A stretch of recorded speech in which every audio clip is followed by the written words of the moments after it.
Abra a tua Bíblia em Êxodo capítulo 17, por favor. Êxodo capítulo 17, o texto que daremos ênfase hoje é principalmente o verso 12. Mas deixa a tua Bíblia aberta, me acompanhe na oração que eu vou fazer, por favor. Senhor, muito obrigado pela tua palavra, obrigado, Senhor Deus, por este texto sagrado. Queremos ouvir a tua voz, queremos ouvir a tua voz em tudo isto. Deus, guia nosso coração, por favor. Ministra cada um de nós. Dá-nos entendimento, iluminação em cima do texto sagrado, revelação. Dá-nos, ó Pai, e glorifica o teu nome em tudo isso, no nome de Jesus. Amém. Nós conversamos, começando domingo passado, a respeito daquele episódio em que Moisés, Arão e Hur estão no deserto de Sim, mas uma região bem pertinho, chamado Refidim, bem pertinho do Monte Sinai, e entra em guerra contra os amalequitas. E nesse momento, Moisés sobe até um monte, junto com ele vai Arão e Hur.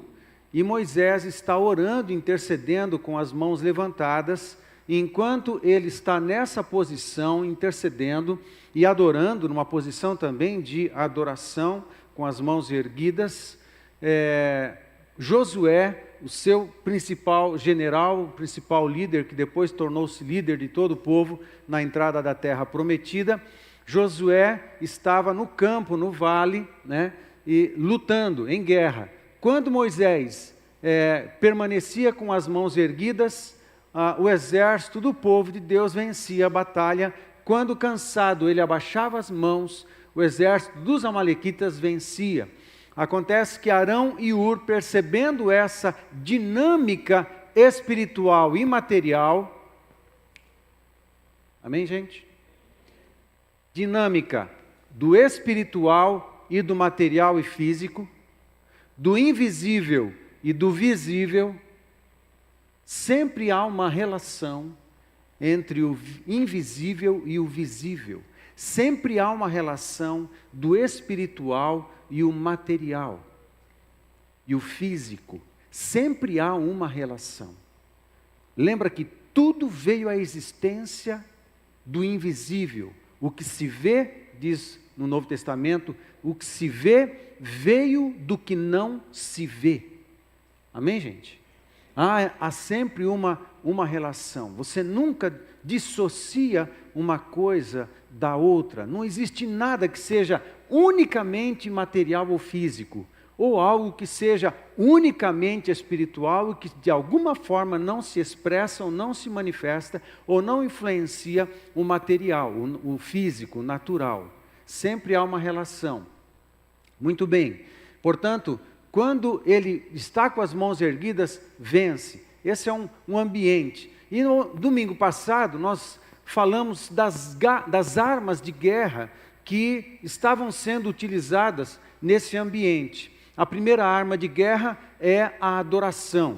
E comentamos algo sobre isso, não nos formatos normais que geralmente a gente utilizaria. Poderia, domingo passado, ter pensado em tantos textos, como de Atos capítulo 16, quando Paulo e Silas estavam na prisão em Filipos, e no meio da adoração, à meia-noite, acontece uma grande movimentação sobrenatural, os anjos aparecem, um anjo aparece, quebra as cadeias, rompe as cadeias, abre-se as prisões. Olha quanta mensagem tem nisso. Abre-se as prisões, eles são libertos, e eles estavam adorando. Sempre há uma relação de grandes manifestações do poder de Deus, de grandes livramentos, grandes intervenções do sobrenatural, intervenções de Deus com a adoração. Sempre tem alguma coisa a ver uma com a outra. Sempre, diante de grandes manifestações de poder, sempre também, próximo disso, está acontecendo a adoração. Sempre que houve acontecendo a adoração, veja, na inauguração do templo, há um movimento de adoração, grandes manifestações de Deus. Diante do rei Ezequias, lá por 2 Crônicas 28, grandes manifestações de poder, livramentos do povo assírio. E quem se manifesta são os adoradores, o povo se reúne para adorar, e é quando Deus fala ao povo, essa guerra é minha, mas tudo isso está acontecendo dentro de um ambiente de adoração. O ambiente de adoração é também um ambiente de vencer, um ambiente de vitória. O ambiente de adoração é um ambiente de guerra, onde os inimigos espirituais, principados e potestades nas regiões celestes, são bombardeados quando o povo de Deus da terra ora, adora, intercede. E a adoração é uma das ferramentas que mencionamos domingo passado. A segunda arma de guerra é a intercessão. E a terceira arma de guerra é a proclamação. A intercessão, que a gente vai conversar um pouquinho hoje, está focado na figura de Arão e Ur. E a proclamação, como terceira arma de guerra, ela, nesse contexto todo de Êxodo 17, é a figura de Josué, que está usando espada, é uma arma de guerra, que no nosso caso é a palavra de Deus, é a proclamação. E a gente vai falar sobre isso, sobre proclamação, no domingo que vem. Hoje, a nossa conversa é sobre a intercessão. E eu quero convidar você a observar as figuras que compõem esse momento, que compõem essa cena de Moisés, Arão, Ur, a rocha, a vara, ok? Que Moisés está segurando. Muito bem, passa a imagem, por favor. Se quiser só apagar alguma das luzes para a imagem ficar com uma definição um pouquinho melhor, uma nitidez melhor, ok? É só uma ilustração, ok? Só para criar uma imagem na sua mente. Nós vamos trabalhar com essa imagem, ok? Moisés sendo amparado pelos dois intercessores, Arão e Ur. Põe a outra imagem, por favor. A segunda imagem é uma ilustração um pouco diferente e a mesma cena, ok? Mais ou menos isso aí. Eu escolhi essas imagens porque é muito provável que Moisés estivesse segurando a vara. Essa vara é a mesma vara que se transformou em cobra, em serpente, diante do faraó. Logo que ele se apresenta a faraó, é a mesma vara que Moisés usou tocando no mar para transformar em sangue, a mesma vara que Moisés usou para levantar na direção do mar e o mar abriu. Essa vara nas mãos de Moisés representa uma unção, representa o poder de Deus que Deus colocou. É só uma figura, é só um símbolo. O poder não estava na vara, ok? Não estava como Sansão, era no cabelo. O poder de Sansão estava no cabelo. De alguma forma o cabelo era símbolo de uma promessa, de uma palavra que Deus deu, né, para Sansão. Quando cortou o cabelo, não necessariamente que o poder estava no cabelo, mas diante da desobediência e da quebra da aliança, amém, gente? Aí é podado da nossa vida a unção, né? Quando o homem no jardim do Éden, que foi criado em aliança perfeita de pai e filho com o Senhor, pelo pecado quebra a aliança, ele é tirado do jardim. Ele é colocado para fora de uma condição, ele sai da unção, ele sai da cobertura, ele sai da proteção. Amém, gente? E a gente é recolocado debaixo da proteção de Deus por Jesus Cristo. E é um exercício da gente colocar tudo debaixo da proteção de Deus. Agora, como é que a gente coloca tudo debaixo de novo da proteção de Deus? Consagrando tudo no altar. Daí eu falei no momento dos dízimos e ofertas, o segredo é a gente colocar tudo no altar, porque as bênçãos só vêm sobre o altar. Amém, queridos? O poder de Deus só se manifesta sobre o altar. O céu só se abre sobre os altares. Os altares é que são pontos de conexão. Os altares é que são pontos de conexão. Ok? Portanto, o que você não põe no altar, fica fora da bênção. Fica fora do poder. Ok? Você se coloca no altar. E quando você está no altar, Acontece que a palavra de Deus fala que as bênçãos alcançam. Sabe qual é o lance? O altar está aqui, ó. Alguns estão aqui, ó, longe do altar. Não estou entregando. Não quero estar lá. Não, eu estou evitando consagração. Eu estou negando devoção. Eu estou negando entrega. Mas eu estou do lado de cá e clamando por bênção. Tem sentido o que eu estou falando? Tem. Mas tem sentido essa conduta? Eu estou fora, eu não estou consagrando determinada área da minha vida e estou do lado de fora do altar clamando por bênção. Vai ser um negócio estranho. Agora, quando eu me consagro, eu coloco tudo que eu tenho, tudo que eu sou, tudo que eu recebi de Deus, seja físico, espiritual, emocional, talentos, tudo, coloco no altar, eu estou no lugar certo, onde recaem todas as coisas do céu. Amém? Eu estou no lugar certo. Eu preciso ficar gemendo por bênção? Não, elas vão me alcançar. Porque eu estou no lugar certo. Eu estou fazendo a coisa certa. Amém? Então, esse é um segredo, tá? É um segredo. Aí, a nossa vida, a realização, consagração, para que eu existo, qual é o meu papel, aí eu não me consagro, não me dou, eu não me entrego, eu não ponho em exercício o meu chamado, estou falando em termos gerais, tá, queridos?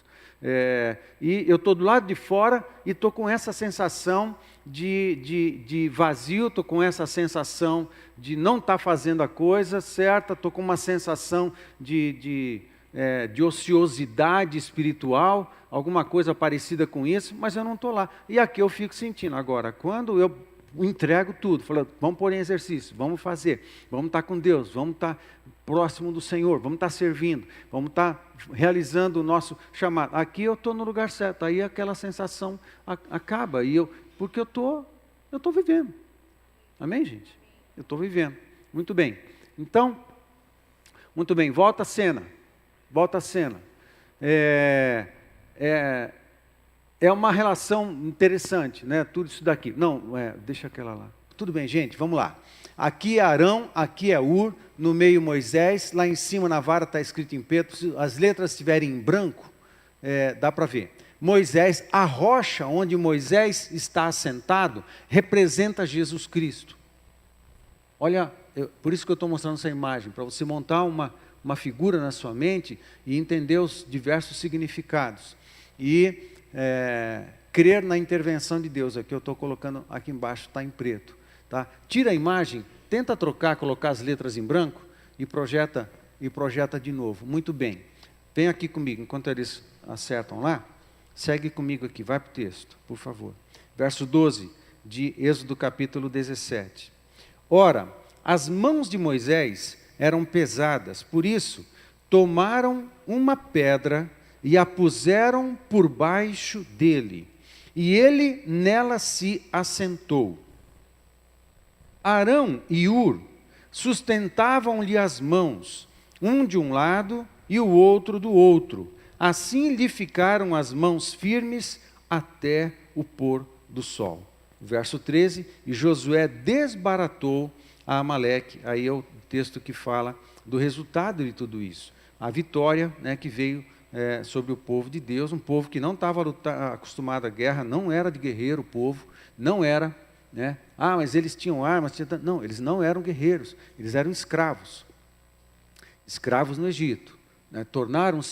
Foram tornados escravos no Egito, não era um povo capacitado, não era um povo habilitado para a guerra, não era um povo que sabia manusear armas, não era um povo que sabia lutar, não era um povo totalmente desabilitado, um povo incompetente para as guerras. Portanto, eles entram numa guerra totalmente nessa condição, né, de inaptos para a guerra, inaptos para a luta. No entanto, houve uma intervenção de Deus. Talvez você, como eu, se sinta inapto muitas vezes, para muitas coisas, para muitos desafios. Amém, gente? Às vezes a gente se sente assim, eu me sinto assim. Assim, gente, eu tinha que ser melhor. para poder fazer mais, para poder fazer melhor muitas coisas. Às vezes tem uma sensação de não estou capacitado o suficiente, não estou preparado o suficiente. Às vezes, com muita frequência, convivo com uma sensação de incompetência. Puxa vida, eu quero estudar mais, aprender mais, fazer melhor isso aqui para poder servir melhor. Uma sensação de incapacidade, mas em parte pode ser complexo de inferioridade, mas uma pessoa normal convive com essas coisas também. O fato é que nós podemos crer nas intervenções de Deus na nossa vida. Estamos diante de um desafio, estamos diante de algo que está além da nossa capacidade, mas nós temos Deus e a gente pode se dedicar, a gente pode, não precisamos estudar, nem preparar, claro que precisamos muito. Agora, no dia a dia, você está diante de uma situação que está além da sua competência. Você pode crer em Deus? Sim, você pode. Você tem a bênção de Deus sobre você? Sim, você tem. Você tem a possibilidade de orar e ver o céu se movendo a teu favor, fazendo coisas que vão suprir você, que vai te dar força e capacidade para você realizar alguma coisa que está além da tua competência. Você tem isso a teu favor? Sim, você tem. A gente pode contar com o céu, a gente pode contar com o Senhor. Amém, queridos? A gente pode, muito bem. Então esse isso. Tem os nomes também que eu escrevi no corpo dos 3 aqui, que está em preto, mas tenta botar em branco aí para aparecer, tá bom? E o nome Jesus aqui na pedra, está em preto também. E na vara também está em preto, na vara está escrito poder, ok? Que é a manifestação do poder de Deus, a disponibilidade do poder de Deus para nós. Amém, queridos? Isso é importante. Quem entra na intercessão tem que entender esses elementos. Então vamos seguir aqui, que eu quero mostrar algumas coisas. Eu quero falar, olha para o texto de novo, só o verso 12. Olha para o texto de novo, e eu quero mostrar algumas coisas aqui. Ora, as mãos de Moisés eram pesadas. A palavra pesada aqui, mãos pesadas, é bem interessante essa expressão. Essas mãos pesadas era não apenas de cansaço. A mesma palavra que é usada para pesada aqui em hebraico, também pode ser utilizada para um cansaço de trabalho, um cansaço de guerra, uma situação de esgotamento, né? Mãos pesadas pode ser utilizada para várias situações da nossa vida. Não apenas o cansaço físico de um momento, pode ser uma vida estressada, pode ser um coração estressado, pode ser um acúmulo de estresse, um acúmulo de cansaço, um acúmulo de esgotamento. Estão comigo? Tá? Pode ser um acúmulo de esgotamento, pode ser que em algum momento da nossa vida você permitiu um acúmulo de esgotamento emocional, porque você não conseguiu lidar com algumas coisas na sua vida, um acúmulo de esgotamento mental, porque você está cansado e você não tem energia mental, nem energia emocional para lidar com alguma situação. Essa palavra, ela pode ser usada para esse sentido também. Mãos pesadas, eu não estou conseguindo lutar, eu não estou conseguindo trabalhar, eu não estou conseguindo me manter erguido, eu não estou conseguindo manter o meu nível de disposição, o meu nível de energia, não estou conseguindo ficar firme, minha fé está no nível baixo, eu estou precisando de ajuda, eu preciso de alguém. Né? Essa palavra, as mãos cansadas de Moisés, podem nos dar essa ideia. Sim, era uma situação muito específica. Isso, obrigado. Ok, né? É uma situação muito específica ali, né? Essa cena toda, mas essa palavra também pode representar essas coisas, então pode ter esse conjunto de significados, ok? E isso tem a ver comigo, tem a ver com você, nas nossas lutas, nas lutas da vida, tem momento que a gente cansa, ou sou só eu? Não? Só eu? Que bom que é. Não, alguns também. Muito bem. Isso é normal. Está errado nisso. Gente, não, isso acontece. Isso acontece. Faz parte da dinâmica da vida. Tem momento que a gente cansa, não tem? Tem momento que a nossa energia está baixinha. Tem momento que eu nem quero vir para a igreja pregar. Já falei isso outras vezes, né? Estou abrindo meu coração de novo. Hoje é um dia daquele que eu tenho vontade de sair correndo. Acho que vou correr na Praça Botafogo ao invés de vir para o culto, né? Assim, tem dia... Estou exagerando um pouquinho, tá? Estou exagerando um pouquinho, né? Porque, deixa eu explicar, porque senão alguém vai pensar que não estou falando a verdade. Tem dia que nosso coração está batido, tá? O meu coração estava batido, mas eu não estava preferindo ir para Botafogo correr, eu queria vir para cá. Por que eu quero vir para cá? Porque, amados, toda vez que a gente está abatido e a gente se reúne na igreja, eu sou fortalecido. Quando eu vejo vocês, eu sou fortalecido. Alguns são tão bonitos assim, mas a gente fica feliz de qualquer jeito, né? Tem misericórdia no nosso... Não, vocês estão bonitos, vocês são bonitos, né? Todo mundo é bonito. Todo mundo é bonito. Viu, Guilherme? Todo mundo, tá? Tudo. Aleluia, glória a Deus, né? Quando eu vejo vocês... Você gostou, né? Aleluia. Quando eu vejo vocês, eu fico fortalecido. A gente precisa ver. Se não dá para abraçar, pelo menos ver vocês já é uma grande coisa. Eu fico de verdade animado de ver vocês. Né? Essa máscara impede que a gente ouça vocês ouçar não, ouçar é ruim. Né? Ouvir vocês cantarem. Né? É muito ruim quando a gente está aqui na frente e não consegue ouvir a congregação cantar. Vocês estão cantando, mas por trás da máscara. É ruim, não dá para ouvir, mas não tem problema. Mesmo que abafadinho, é muito bom ouvir o som abafadinho da adoração. O povo está cantando, adorando, e está prestando o seu culto, orando, intercedendo.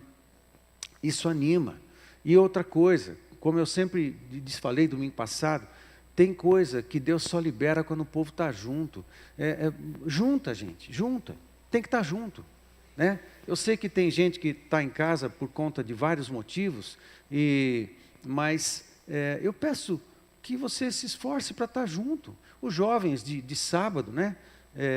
Estava acompanhando a ministração de ontem pela internet e tal. Jovem, nós precisamos estar juntos. Amém, gente? Nós precisamos estar juntos. Células, nós precisamos estar juntos. Durante a semana, nós precisamos estar juntos.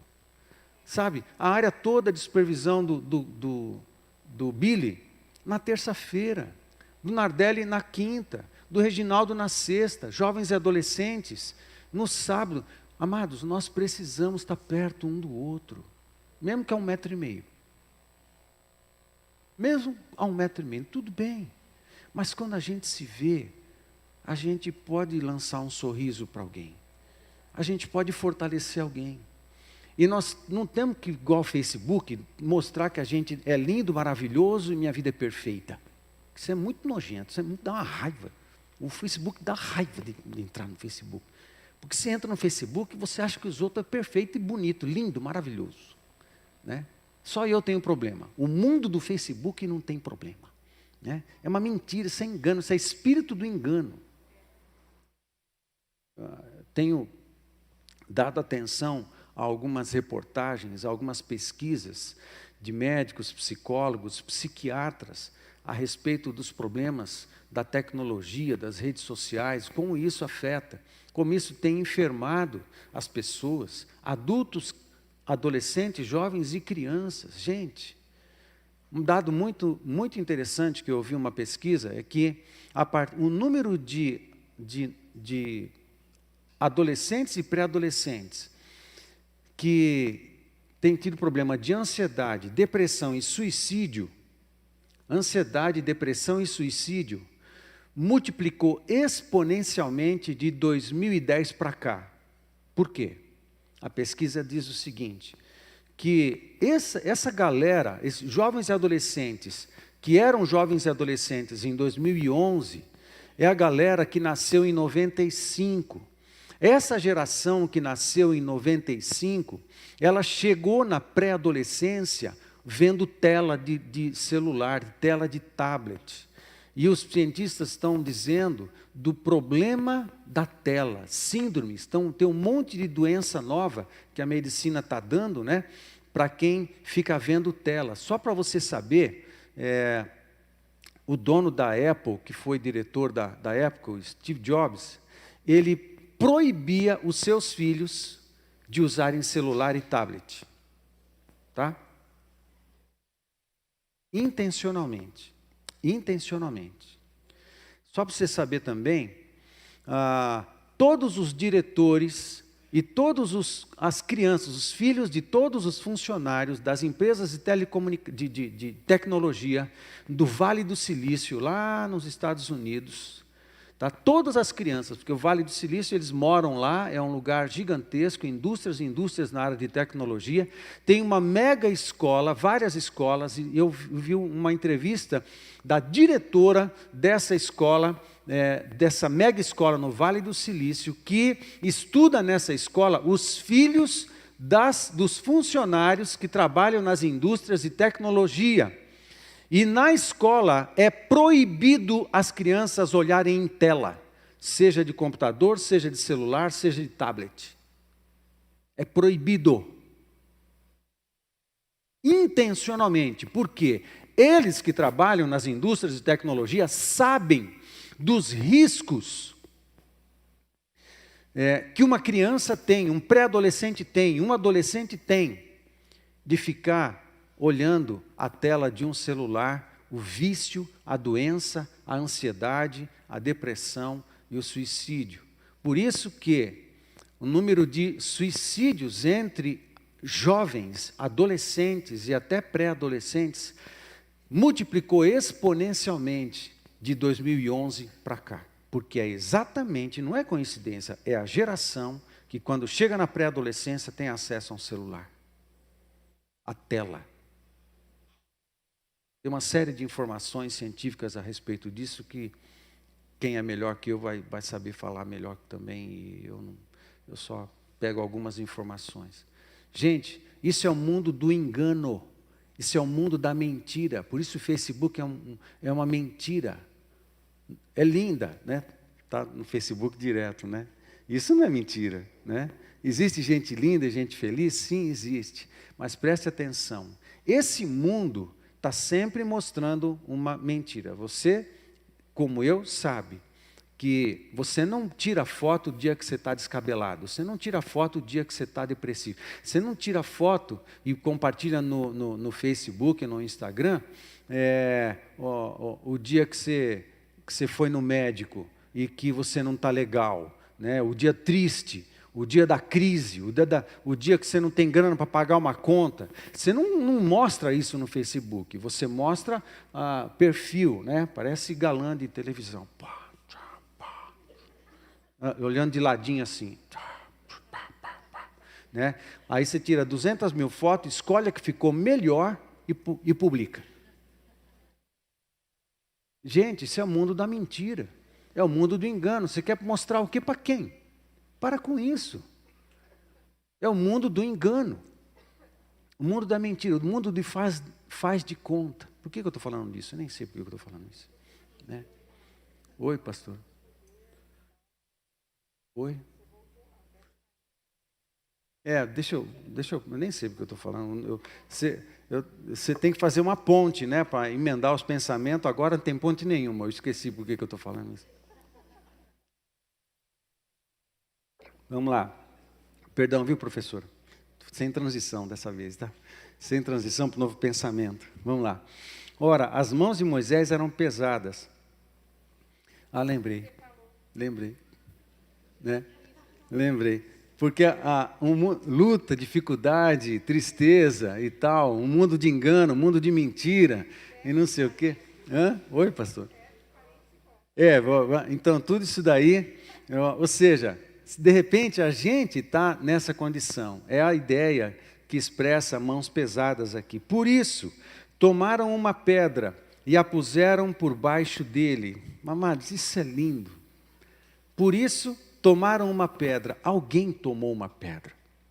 Arão e Hur, evidente. Puseram a pedra lá e falaram assim, senta aí, Moisés. Jesus, qual é o melhor para a gente estacionar a vida? Jesus, qual é o melhor lugar para a gente sentar? Na rocha. na rocha, onde há segurança. Jesus Cristo. A palavra de Deus fala que Jesus é a pedra. Ele é a pedra angular. Pedro, o apóstolo Pedro fala que ele é a pedra angular no grande edifício da igreja. É um lugar que apoia tudo. A pedra angular, o templo de Jerusalém, ele foi construído com pedras gigantescas. Tem uma pedra lá, uma única pedra de esquina, ela pesa 500 toneladas. Como que essa pedra foi colocada lá, só Jesus sabe. E Herodes, que botou a pedra lá. Né? E os trabalhadores do primeiro século.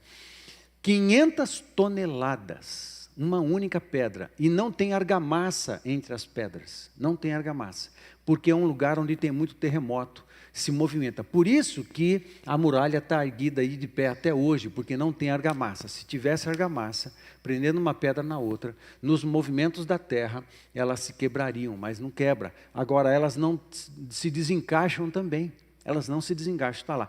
Pedra angular, exatamente uma pedra de esquina de 500 toneladas. O que acontece? Essa pedra está na base. Aí toda a muralha foi sendo construída centímetros para dentro, para que o peso desse a força para a parede. Isso é espetacular, isso é engenharia. O pessoal de hoje, quem é engenheiro aqui? Né, os engenheiros de hoje falam, nossa tecnologia. O que, meu amigo? Vai estudar Herodes, vai estudar história, vai saber os romanos, o que eles faziam, os egípcios e tudo mais. É maravilhoso, espetacular. Pedra angular. A pedra angular, essa pedra, por causa da força que ela tem, ela sustentava o peso dos dois muros, ela sustenta a muralha inteira, na esquina, pedra de esquina. Jesus é a pedra de esquina, ele que dá sustentação ao templo, que é o corpo de Cristo, que é Jesus, só que é feito de gente, é feito de pessoas.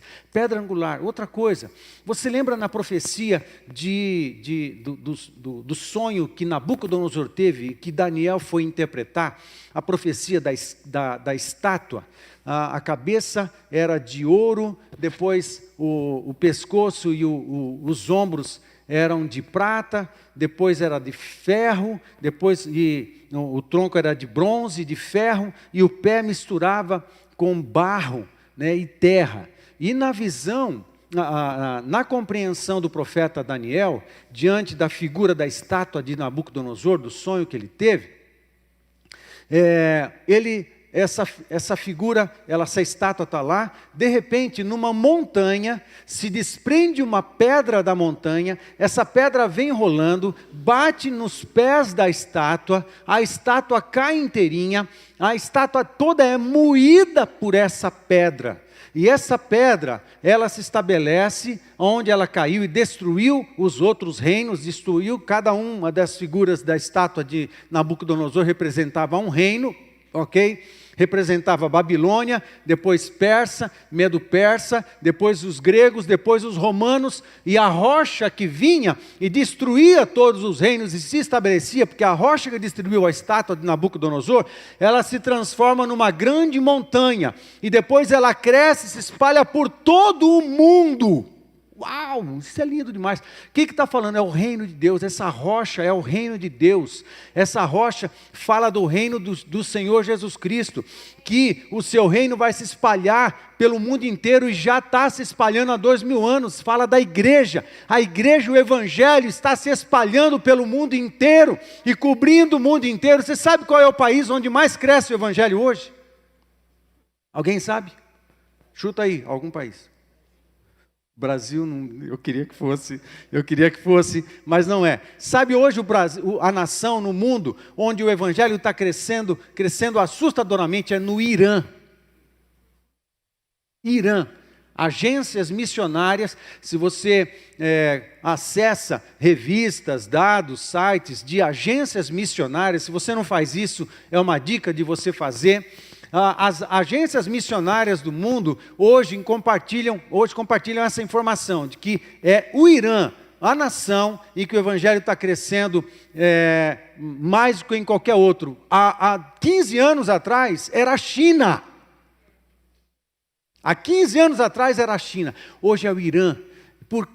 por causa do discipulado. Qual é a palavra? Qual é a resposta? Se alguém pergunta, por que está crescendo lá? A resposta é, por causa do discipulado. Eles fazem discipulado sério lá no Irã. E o evangelho está explodindo para tudo quanto é lado. Muito bem, a rocha se estabeleceu, quebrou a estátua, se estabeleceu, e é o reino de Deus estabelecido. Aonde Moisés está sentado? Ele está sentado na rocha, é na rocha que a gente descansa. Jesus é a rocha, a gente se apoia na rocha, porque quando a gente se apoia na rocha, se apoia em Jesus, a nossa intercessão flui até o céu. A outra figura é do poder, a outra figura que está na parte de cima é do Pai. E a gente se apoia em Jesus, a gente se liga em Jesus, a gente se aproxima de Jesus, a gente se acomoda em Jesus, a gente se ajusta em Jesus, a gente descansa o nosso casamento em Jesus, a gente descansa a nossa carreira em Jesus, a gente descansa a nossa família em Jesus, a gente senta, descansa o nosso chamado, nosso destino em Jesus, a gente se ajusta, a gente se realinha a Jesus Cristo e deixa o pau comer, porque a gente vai ser vitorioso em tudo quanto é situação, em tudo quanto é hora. É guerra, muito bem, a gente se assenta em Jesus. A gente vai prover o poder se manifestando sobre todos nós. Amém, gente? Segue aqui comigo o texto do verso 12. Por isso, tomaram uma pedra e a puseram por baixo dele, e ele nela se assentou. A gente está falando de intercessão. Naquele momento Moisés era o alvo da intercessão. Isso significa, no nosso caso, meus queridos, que nós como intercessores, intercessor como arma de guerra, não é isso que a gente está falando? No domingo passado, a adoração como arma de guerra. Hoje, a intercessão como arma de guerra. Alguém está lutando alguma luta, mas não tem Jesus. Alguém está lutando alguma luta da vida, mas não está apoiada a sua vida em Jesus, porque ainda não o conhece como Rei, não o conhece como Senhor, ainda não o conhece como Salvador. Alguém precisa ajudar e pegar esse camarada e falar assim, olha, vem cá, deixa eu apresentar Jesus para você, deixa eu falar para você como que é a minha experiência com Jesus, deixa eu falar para você da minha fé em Jesus Cristo. Eu não tenho todas as respostas. Quem disse que eu tenho que ter todas as respostas para testemunhar de Jesus? Quem disse que eu tenho que ter teologia e responder tudo quanto é pergunta que alguém queira fazer a respeito da Bíblia? Nem eu conheço e nem o cara mais entendido conhece tudo, todos os detalhes. Não conhecemos. Eu conheço a minha história, eu sei o que eu era e eu sei o que Jesus fez na minha vida e eu sei que eu posso falar isso. Eu posso não te dar todas as respostas do mundo, mas eu posso te dar uma resposta. Eu sei o que Jesus é para mim, e eu posso te falar isso. Põe a pessoa sentada em Jesus, deixa ele provar. Amém, gente? Isso é intercessão, é alguém agindo por alguém, é alguém entrando na brecha por alguém. É alguém entrando no circuito entre a pessoa e Deus. Entra na brecha, clama ao Senhor por essa pessoa. Essa pessoa não sabe orar. Essa pessoa, estou falando de Moisés, estou falando de qualquer outro. Essa pessoa não sabe clamar a Deus. Ela não sabe que ela precisa de Deus. Ela não sabe interceder. Ela não conhece a palavra de Deus. Ela não sabe depender do Espírito Santo. Ela não sabe das promessas. Ela não sabe nada. Então eu entro na brecha. Eu falei, Deus abençoe esse camarada. Ele não sabe orar, mas eu estou orando por ele. Não é isso que a gente está fazendo com relação à Covid e com relação a muitas enfermidades? Alguém liga para a gente, todo dia alguém pede oração. Olha, ora por fulano, ora por ciclano, ora por alguém da família, ora por um amigo, ora por alguém, intercessão. Deixa que eu oro. A gente está na nossa lista é gigante, vai botando os nomes lá, vai lá, pá. Senhor Deus, essas pessoas não te conhecem, muitas delas não te conhecem, mas eu te conheço, e eu clamo por elas. Ela não sabe orar, mas eu sei orar, e eu entro na brecha a favor dela. Amém? Assim que a gente faz. Eu faço isso por você todo santo dia, e faço com alegria. Nas nossas devocionais, menciono todos os líderes, menciono todo mundo, eu menciono você, cada família, cada criança, cada ancião. Eu entro na brecha a teu favor. Você entra na brecha a meu favor? Eu espero que sim, porque eu preciso. Eu preciso da tua oração, meu querido. Moisés era o líder. Alguém precisa estar orando pelos líderes, levantando as mãos dos líderes. A gente luta uma guerra também. A gente luta uma baita de uma guerra.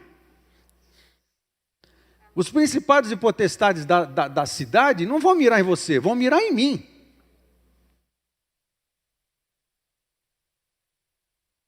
Eles vão mirar em mim e na minha casa. Eu preciso da tua oração. De verdade. De verdade. Eu preciso mesmo, não é retórica. É verdade. A gente precisa. E alguém tem que colocar alguém diante de Deus em oração. Isso é o trabalho da intercessão. Amém, gente? Vamos lá. Arão e Ur, na sequência do texto. Arão e Ur sustentavam-lhe as mãos. Arão e Ur. Sabe o que significa Arão? Arão significa iluminado. Sabe o que significa Ur? Ur significa pano branco ou nobre. Pano branco ou nobre. Arão significa o iluminado. Nós precisamos de iluminação. Eu orei isso no começo, não sei se você lembra. Na intercessão nós precisamos de uma carga de revelação. Nós precisamos de uma carga de iluminação que vem da parte de Deus. Para interceder eu preciso de entendimento. Mas Ur é a figura do pano branco, é a figura da santidade. Não tem santidade em adoração? Contemplação, obediência e santidade. Foram os 3 aspectos que eu destaquei domingo passado. Tem santidade na intercessão também, porque o Espírito Santo é intercessor e Ele é santo, eu preciso interagir com Ele. Mesmo que eu não seja perfeitamente santo, eu tenho plena disposição, perfeita disposição dentro de mim de querer ser santificado. Tem alguma coisa em mim que eu não estou entregando, Senhor, que eu não saiba? Me ajuda a entender, porque eu quero botar no Teu altar. Porque não tem uma só área da minha vida que eu não tenha que entregar para o Senhor. Não tem uma área só da minha vida que eu dou conta sozinho. Eu preciso do Senhor, então seja lá o que for, me ajuda. Eu preciso botar no Teu altar, entregar nas Tuas mãos e me submeter ao Senhor e provar do Teu senhorio, do Teu governo em todas as áreas da minha vida. Não existe uma área que seja natural, espiritual. Aliás, isso é uma bobagem que o diabo que inventou. Deus não tem separação. Isso aqui é o teu trabalho. Você pinta lataria de carro e conserta. Isso aqui não tem nada a ver com a vida espiritual. Tem tudo a ver. Tem tudo a ver. O teu chamado. Você é um construtor. Você repara brechas. Você conserta coisa estragada. Quer coisa mais espiritual do que isso? Isso é muito de Deus. Consertar coisa, motor que não está funcionando, vai lá, faz o bicho funcionar. Isso é muito de Deus. Isso é um chamado. Curar pessoas, medicamentos, ensinar, vestir, tudo. Qual é o teu trabalho? Não importa, o que você faz tem a ver com Deus. O que for, restaurar pessoas. Saúde física, alma. Tem tudo a ver com o reino dos céus. Tudo tem a ver com o reino dos céus. Abrão e Ur sustentavam-lhe as mãos, um de um lado e o outro do outro. Gente, Deus nunca dá o plano todo para um só cidadão. Deus nunca dá o plano todo para um cara. Deus nunca dá o plano todo para o pastor. Não pense que Deus me revela 100% dos seus planos e das suas vontades. Ele não faz isso, e eu sei que Ele não faz isso. Por isso a gente precisa da equipe, a gente precisa de todo mundo, e precisa de você. Não, isso é só entre os líderes, comigo não fala nada. Pelo amor de Deus, não é isso. Você é parte do corpo. Tem uma porção que é só tua. Tem uma capacidade que é só tua para contribuir com essa máquina, com esse corpo, com esse organismo vivo, que é só tua. Se você não fizer, vai ficar sem fazer, ninguém vai fazer. Você é importante. É muito importante. Não vai funcionar bem se você não fizer o teu papel. Não vai funcionar bem se você não cooperar. Isso é o espírito da intercessão. Você está sempre na brecha. Você está entrando na máquina, você está cooperando, você está se envolvendo, se engajando. É o espírito da intercessão. É Josué lutando lá no vale e os caras aqui, clamando ao Senhor. Há uma interação maravilhosa nesse negócio todo aqui. Não tem espiritual, material, tudo uma coisa só. Por isso, não, no meu serviço eu tenho que mentir mesmo. Hã? O quê? Não, lá não dá para falar toda a verdade. Hã?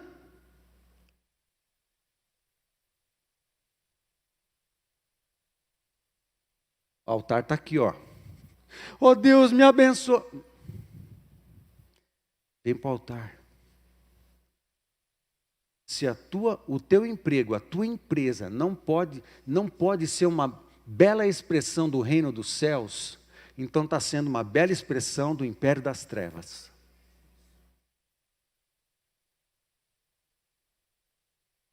Por quê? Tudo deve ser uma expressão do reino dos céus. A minha casa deve ser uma expressão do reino dos céus. A tua empresa deve ser uma expressão do reino dos céus. Não importa se você constrói avião ou se você pinta uma unha. Deve ser uma expressão do reino dos céus. Se você vende roupa, se você constrói casa, se você constrói uma nave espacial, tudo tem que ser uma expressão do reino dos céus. A tua vida precisa ser, o teu trabalho precisa ser, a tua empresa precisa ser, a tua prestação de serviço. Mas eu sou funcionário. Então, você é um agente do reino dos céus e não um agente secreto. Você é um agente do reino dos céus, aonde você está. Amém, gente? Arão e Ur sustentavam-lhe as mãos, de um lado e um do outro. Nós precisamos dessa cooperação.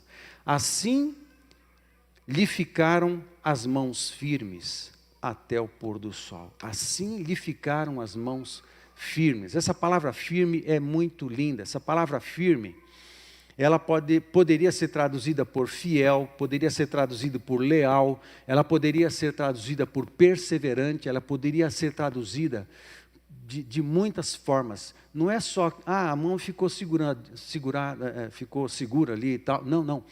Ela abre o significado. As mãos ficaram firmes. Havia fidelidade no serviço. Havia lealdade no serviço da intercessão. Havia perseverança, porque cansa. Às vezes cansa, mas havia perseverança também. Não pensa que aquilo que não vale a pena não vai custar da tua energia, não vai custar da tua vida, não vai custar do teu dinheiro, não vai custar do teu tempo, não vai custar dos teus recursos, vai custar. Vale a pena interceder, vale a pena se doar, vale a pena entregar, vale a pena orar por alguém, vale a pena testemunhar de Jesus. Vale a pena você perder um negócio, se para ganhar aquele negócio você vai ter que mentir, você vai ter que dar bola, você vai ter que fazer um monte de coisa. E se você fizer, falar assim, é assim que funciona no reino de Deus? Não é assim que funciona. Então, meu amigo, perda é ganho. Às vezes quando você perde, você ganha. O reino de Deus nos ensina isso. E, às vezes a melhor forma de você ganhar é perder. O céu se abre. O céu se abre. Eu tenho vários testemunhos sobre isso, mas deixa eu finalizar. Vamos lá. Mostra o quadro lá, por favor. Nesses elementos, nesses elementos que a gente viu, Moisés, que significa tirado das águas, a pedra é onde ele foi assentado, Arão, o iluminado, Ur, nobre, o pano branco, e a vara significa o poder de Deus. Esses elementos que fazem parte da guerra da intercessão como arma de guerra. A gente tem que ter um alvo de oração, no caso ali foram os líderes, foi o líder Moisés, mas são pessoas também.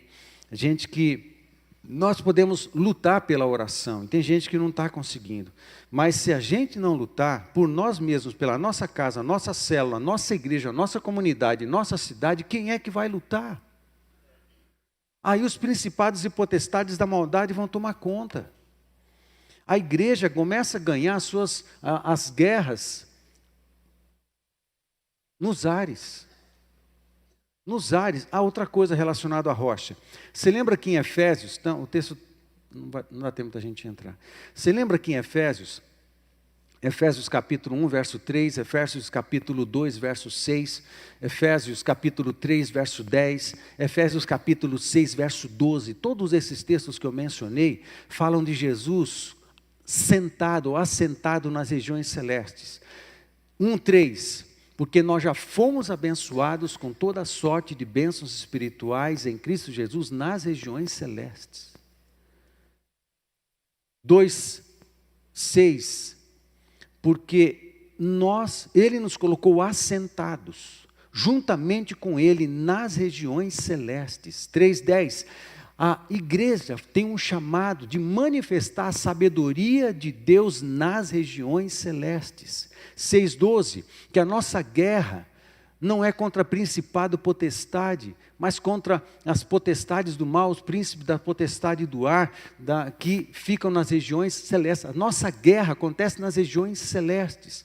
Mas o final do capítulo 1 de Efésios fala que Jesus foi assentado à direita do Pai, muito acima de todo o principado e potestade, e os seus inimigos foram colocados debaixo dos estrados dos seus pés, e Ele, Jesus, o deu à igreja. Uma posição muito acima de todo principado e potestade. Mas o fato é que nós estamos aqui, nós estamos espiritualmente, pela nossa identidade recriada em Cristo Jesus, nós estamos lá com Ele, mas nós somos ainda habitantes da terra, ainda somos cidadãos do céu, e Jesus nos ensina a orar clamando pelo reino: Pai nosso que estás nos céus, santificado seja o teu nome aqui. Porque no céu Ele já é santificado. Santificado seja o teu nome aqui. Venha o teu reino. Porque no céu o teu reino está perfeito e estabelecido, mas na terra ainda não. E eu sou um cidadão do céu na terra. Eu sou um cidadão da terra. Senhor Deus, venha o teu reino para cá. Venha o teu governo para cá. E seja feita a tua vontade aqui na terra, como no céu. Ou seja, é o intercessor que chama as coisas do céu para a terra, chama as realidades do céu para a terra, chama o poder do impossível para o mundo natural, chama a intervenção de Deus para interferir na tua vida, na tua família, nas tuas finanças, nos teus projetos, na tua empresa, nos teus sonhos, no teu destino, em tudo. Na tua cidade. Então precisa ter um intercessor na terra para trazer o céu para cá, e nós, como filhos de Deus nessa terra, pelo exercício da intercessão, vencemos as guerras espirituais nas regiões celestes, porque os principados e potestades são posições, não são demônios, são posições. Por isso o texto diz que, como é que tem principado da maldade, potestade da maldade, mas o texto diz que Jesus está acima de todo principado e potestade. Outro texto fala que Jesus criou todo o principado e potestade. Não são demônios, são posições de autoridade no mundo espiritual, de sobre as pessoas, de sobre as famílias, de sobre as congregações, de sobre as cidades. São posições de autoridade no mundo espiritual, que hoje estão sendo ocupadas por demônios. Estão sendo ocupadas pelo espírito da idolatria por causa do quê? Por causa dos pecados que são cometidos pelos habitantes da terra. Os pecados dos habitantes da terra, a adoração, a idolátrica, o pecado, a imoralidade, eles é que definem quem vai ocupar esse lugar de autoridade de sobre as cidades. Portanto, essas autoridades é que influenciam a cidade, e eles exercem força, e eles é que levam pessoas, influenciam pessoas para a imoralidade, influenciam os jovens para fazer sexo fora do casamento, influenciam os jovens para provar droga, influenciam casamentos, a infidelidade, o adultério, influenciam empresários e pessoas que lidam com dinheiro para a ganância e para roubar e para fazer coisas erradas, influenciam igrejas, pastores, líderes, para a inércia, para a inanição, para não buscar, não orar, não ler a Bíblia, não se aprofundar na palavra e começar a pregar uma palavra que seja agradável à alma, uma palavra que seja interessante, e tira o foco de Jesus e acaba pregando sem ele perceber, ou percebendo, sei lá eu quanto, pregando uma mensagem humanista, uma mensagem cheia de coisa legal, mas se afastando da palavra de Deus. Não prega mais arrependimento de pecados, não prega mais sobre santidade. As igrejas do mundo de hoje, elas tendem para isso. É legal, assim ninguém perde, a gente não perde ninguém, não incomoda ninguém não, porque assim o povo não vai embora. Aí se o povo não gosta da mensagem, muda de igreja. Então prega uma mensagem legal, prega uma mensagem joinha, prega uma mensagem gostosa, gostosinha de ouvir, prega uma mensagem que não confronta, prega uma mensagem, não fala de pecado não, não fala de santidade não. Os principados e potestades, eles geram uma feitiçaria no mundo, nas pessoas, para roubar o senso do certo e do errado. E de repente as pessoas estão confundindo tudo. Estão confundindo o certo e o errado. O certo, o diabo faz eles acreditarem que é o errado. E o que é errado, o diabo faz eles acreditarem que é o certo. E vira um bolo louco de princípios e valores e de ética. Onde todo mundo está confundindo todas as coisas. Ensina as crianças a serem rebeldes para com seus pais e ensina à sociedade que os pais não podem nem têm direito mais de disciplinarem seus filhos, porque se um pai usar a vara, que é uma recomendação bíblica, esse pai é denunciado, ele vai para a cadeia. O que é certo é errado, o que é errado é certo. Há uma confusão, é o espírito do engano, é o espírito da mentira, é o espírito da falta de senso, é o espírito da insanidade que paira sobre todos nós. Por causa desses principados e potestades que estão nas regiões celestes. Sabe quem é que toca nesses poderes? Sabe quem tem o poder de mudar essa realidade? Sabe quem tem o poder de transformar e converter principados e potestades? Não converter demônio, mas é tirar os demônios desse lugar, ou enfraquecer o poder desses demônios, para que anjos estejam lá, para que a igreja intercedendo. Efésios 3:10 fala que a igreja foi chamada para manifestar a sabedoria de Deus nas regiões celestes. Porque é uma igreja que ocupa o lugar nas regiões celestes da cidade. De repente do alto Deus olha e fala: quem é que está nos céus de Cornélio Procópio? Ele olha e fala assim: é a igreja, porque eu estou vendo muita intercessão, eu estou vendo muita oração, eu estou vendo muita gente me buscar. Então está se estabelecendo um clima sobre Cornélio Procópio de oração, que vai promover uma grande transformação dos cidadãos dessa terra. Exemplo disso: estava correndo com o pastor Alexandre, correndo mesmo, estava correndo na Praça Botafogo, né? Ontem lá, fui lá conversar, estava lá correndo com ele, pastor Alexandre, que é da diretoria do conselho, e a gente estava batendo papo a respeito das orações da frente dos hospitais. Aí ele me contou um caso muito legal. Ele falou assim: pastor, ontem nós fomos orar na frente da Unimed. Chegamos na frente da Unimed e alguém lá levou um violão. Aí, como a gente tem o compromisso do silêncio, para não atrapalhar, a gente ora em silêncio, não faz nada para incomodar os pacientes, nem médicos, nem nada. A gente preserva essa orientação. Muito bem. Aí, falou: bom, já que alguém trouxe violão, deixa eu perguntar lá se não tem problema. Aí ele foi lá, entrou na recepção, chamaram um médico, e ele perguntou para o médico: doutor, olha, a gente vai orar por todos vocês, pacientes, por você, toda a equipe médica, mas alguém trouxe um violão.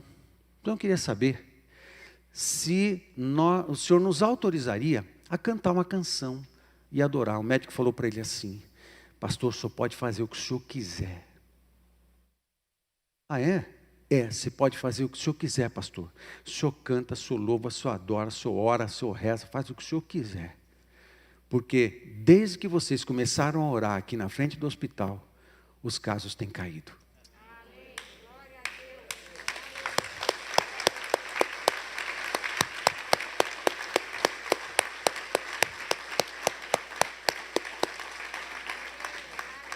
Aí eles foram para a calçada e toca louvor nos céus de Cornélio Procópio. Porque quando a igreja ocupa o seu lugar de intercessão, muda o quadro geral. Muda tudo. Muda tudo. Por que que uma oração de um líder, de um Moisés, favorecia a vitória na guerra? Porque tudo faz parte de uma dinâmica, o espiritual e o material. Tudo está debaixo de poderes, tudo está debaixo de influências. A questão é: qual é o poder que será invocado? Qual é o poder que será acionado pela oração, pela intercessão em santidade, pela intercessão e pela adoração do povo de Deus? Amém, gente? Essa é a questão. Por isso, a intercessão é uma arma de guerra, porque ela faz guerra nas regiões celestes, promove o enfraquecimento dos poderes da autoridade da maldade. Enfraquecendo, a igreja sobe em intercessão e o reino de Deus vem. Santificado seja o teu nome em Cornélio Procópio. Venha o teu reino em Cornélio Procópio sobre todas as famílias da nossa cidade. E seja feita a tua vontade em Cornélio Procópio, assim como é feito no céu. Ok? Levanta comigo, vamos orar.